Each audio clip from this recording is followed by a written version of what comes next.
I traveled to Japan for 8 days just to chill out and vibe. Day 1. I started off my week with the best luck, an empty seat next to me and coach and plenty of legroom as a result. This wasn't my first time visiting Japan or some of the spots I was going to, but that was the whole point. This trip is all about vibing. Of course, I also started this trip like every other trek to this country, jet-lagged, up at 5 a.m., and with a convenience store breakfast since that was all that was open. Once Kichijoji began to wake up, I decided a morning walk was in order around Inukashira Park. This will be a recurring theme. From there I went to Shimokitazawa, a hipstery western Tokyo neighborhood I love to check out, and there was an open-air thrift market. It was a nice surprise, but since I was here during Golden Week, it was pretty bustling and not too overstimulating, and honestly a great relaxing morning. After succumbing to buying a few t-shirts, I decided a snack was in order at a new food stand, Rollsloff, which had a certain theme if you hadn't gathered from my food friend at the table. They served desserts, but also baked rice paper rolls, and I got one with beef and sticky rice. It was a hot pocket of carbs and protein, and it was just what I needed.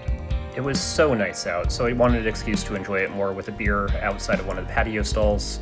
I then moved on to get a coffee, continuing to enjoy the outdoors, and then ultimately moved on once my sweet tooth kicked in to pick up some ice cream. There was a place south of the station that was serving Hokkaido milk ice cream, and that hit the spot.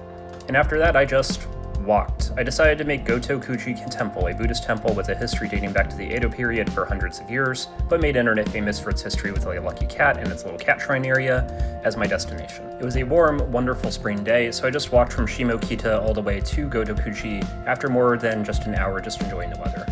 The temple itself was wonderful, the groundskeeping was lovely, and also, as expected, the cat shrine was overrun with peeps wanting their shots for the gram, so I abandoned that side of the temple and enjoyed the trek for what it was, a relaxing stroll through Setagayaku. At this point, my skin was getting a little too exposed to the sun, so I decided to hop on a train back to my starting point of Shimokita, admiring this cute little cat train on the way up.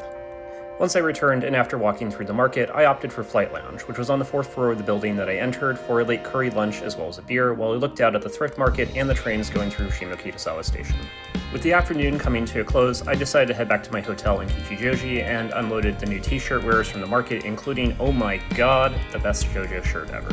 From there I decided to revisit Calico Cat Cafe, which I'd been to on previous trips. They don't allow video, so here's a bunch of photos of their adorable cats, including a few new kittens who were very, very playful in the evening. From there, it was drinks time, and I rounded out the day at a lovely cocktail lounge named Funky and enjoyed some whiskey on the rocks while listening to some jazz on vinyl. Day 1 in the books, and 7 more relaxing days to go.